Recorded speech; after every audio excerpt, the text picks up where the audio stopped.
Assalamualaikum warahmatullahi wabarakatuh.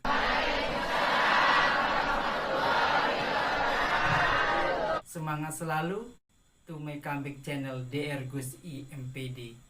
Di video kali ini saya akan sampaikan tentang materi statistik.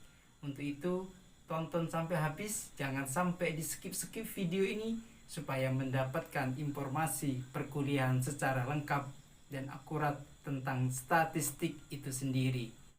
Untuk itu langsung kita ke materi, cek cus.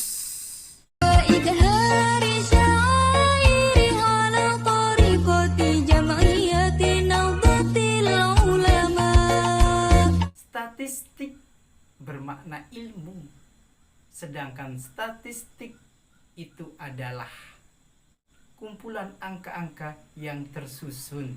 Allahul kafi Rabbunal kafi qasadanal kafi wajadnal kafi.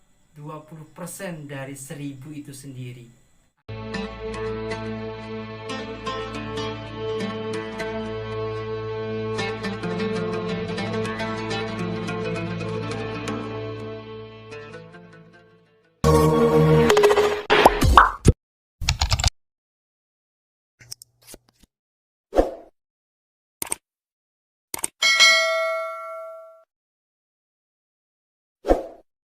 A few moments later. Mahasiswa-mahasiswi yang berminat terhadap buku statistik yang saya tulis dengan harga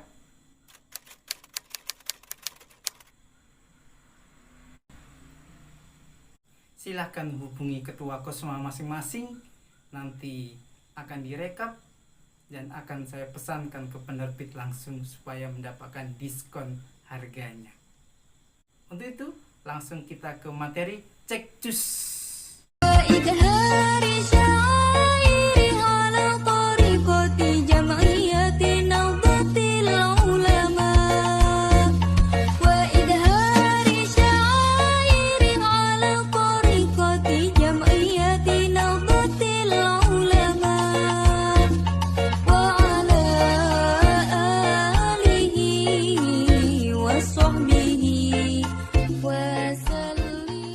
Mahasiswa-mahasiswi yang dirahmati oleh Allah Subhanahu wa Ta'ala, ketika kita bicara mengenai statistik, maka yang terbayang di dalam pikiran kita adalah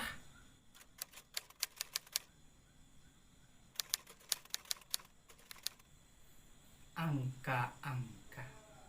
Untuk itu, jangan pernah takut dengan angka.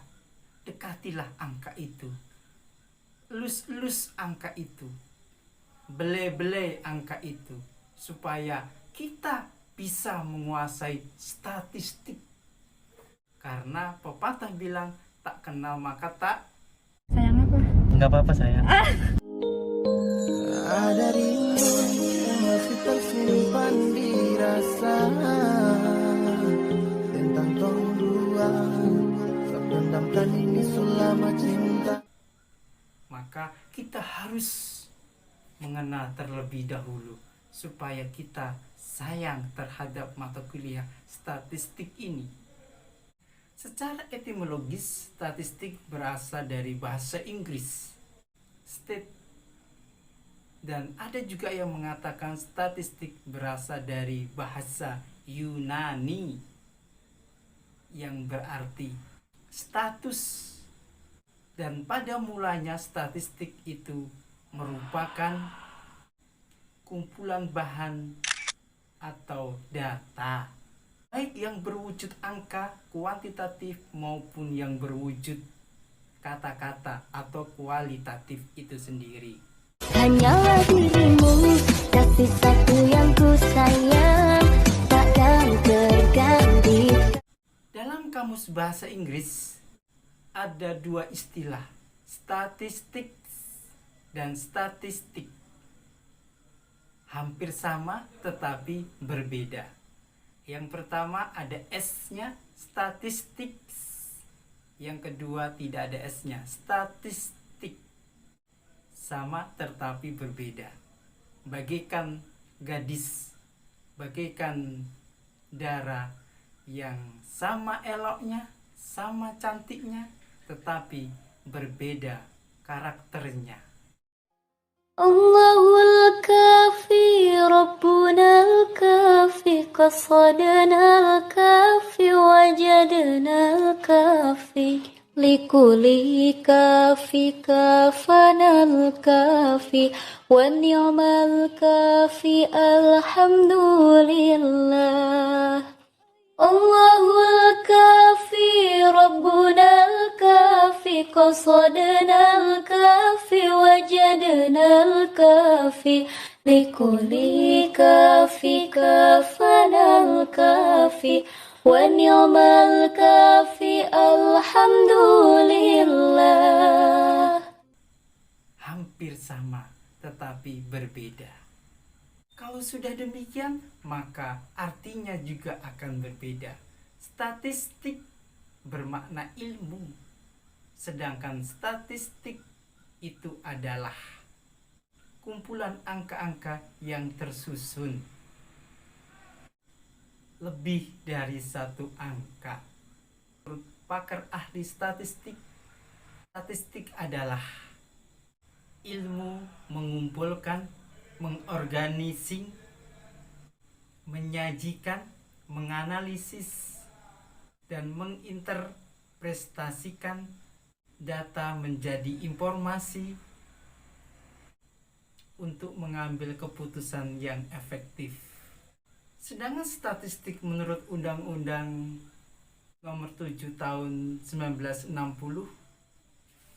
statistik mencakup 4 hal. Yang pertama, mengumpulkan data. Yang kedua, menyusun data. Yang ketiga, pengumuman dan pelaporan data. Dan yang keempat, analisis data. Statistik merupakan metode atau cara untuk mencapai tujuan dari penelitian itu sendiri. Contoh, seorang mahasiswa ketika hendak ke kampus, maka mahasiswa tersebut bisa sampai ke kampus dengan lewat beberapa jalan. Bisa lewat di samping, bisa lewat di depan, bisa lewat dari belakang. Semuanya itu sampai ke kampus. Walaupun berangkatnya tidak sama, jalannya tidak sama, tetapi sampai ke kampusnya dalam waktu yang sama. Itulah statistik untuk mencapai tujuan dari proses penelitian itu sendiri.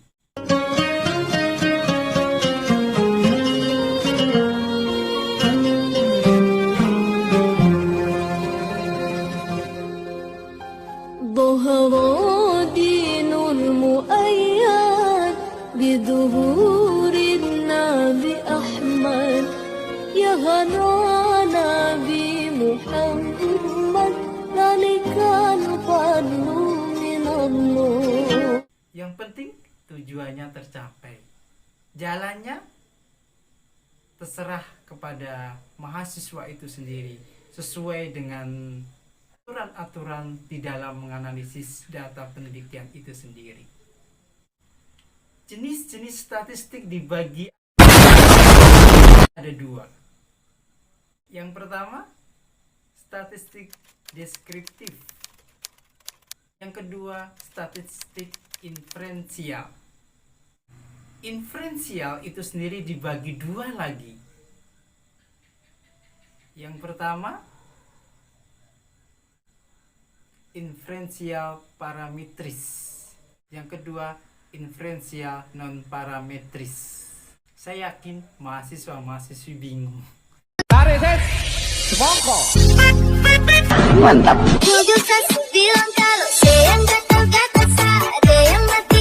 Dengan jenis statistik itu sendiri dan pembagiannya.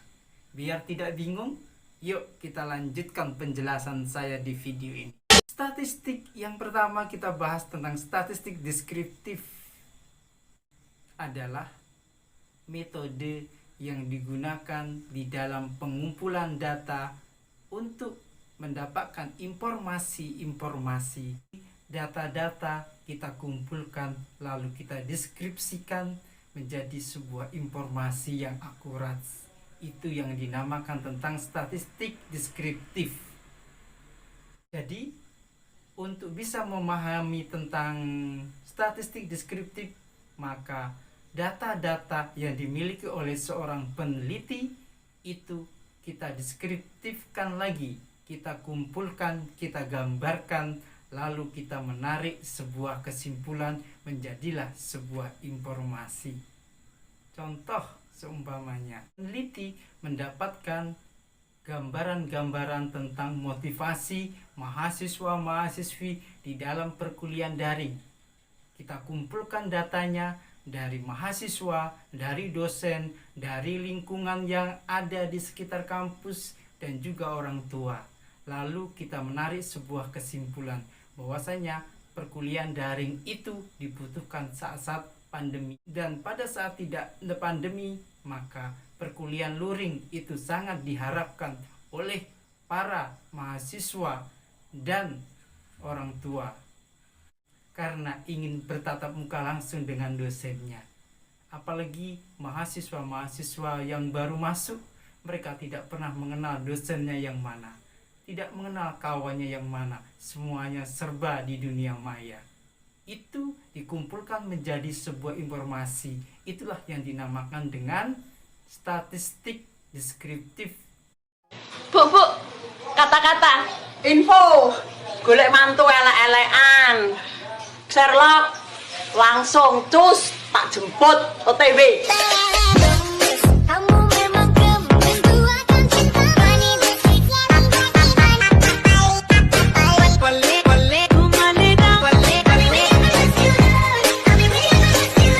Sedangkan statistik inferensial itu sendiri adalah metode yang digunakan untuk mengetahui populasi dari sampel yang dikumpulkan untuk menarik sebuah informasi menjadi kesimpulan. Contoh seumpamanya, mahasiswa-mahasiswi yang ada di lingkungan kampus sedang mengadakan praktek pengalaman lapangan menjadi seorang guru di sekolah-sekolah menengah tingkat atas di Kabupaten Siak.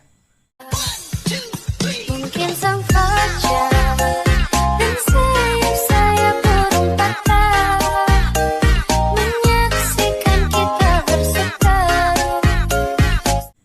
Ada sekitar 1.000 mahasiswa yang sedang praktek di lapangan.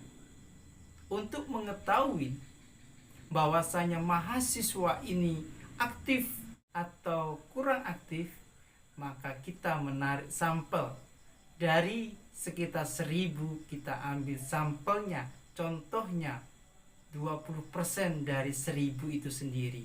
Anggap kita ambil 200 mahasiswa, maka yang 200 itu mewakili yang 1.000 mahasiswa itu. Di antara yang 200 itu maka ditarik sebuah kesimpulan mahasiswa aktif di dalam praktek pengalaman lapangan untuk menjadi seorang guru. Sedangkan yang 20% lagi mahasiswa kurang aktif di dalam praktek pengalaman lapangan. Maka mahasiswa yang aktif di antara 1.000 mahasiswa yang sedang mengerjakan praktek pengalaman lapangan, mengajar di sekolah-sekolah menengah tingkat atas, itu hanya 80% yang aktif dan 20% yang kurang aktif.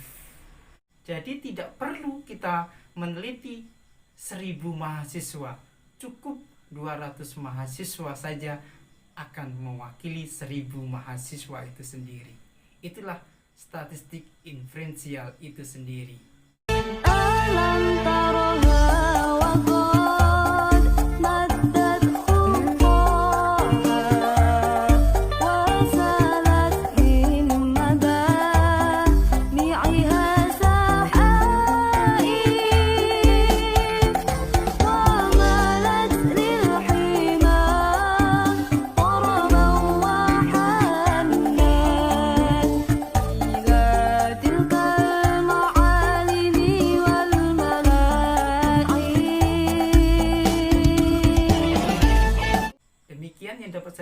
pembelajaran di perkuliahan hari ini. Semoga berkah dan membawa manfaat bagi kita semuanya. Apabila ada yang kurang, mohon dimaafkan. Billahi taufiq wal hidayah, warido wal inayah. Wassalamualaikum warahmatullahi wabarakatuh.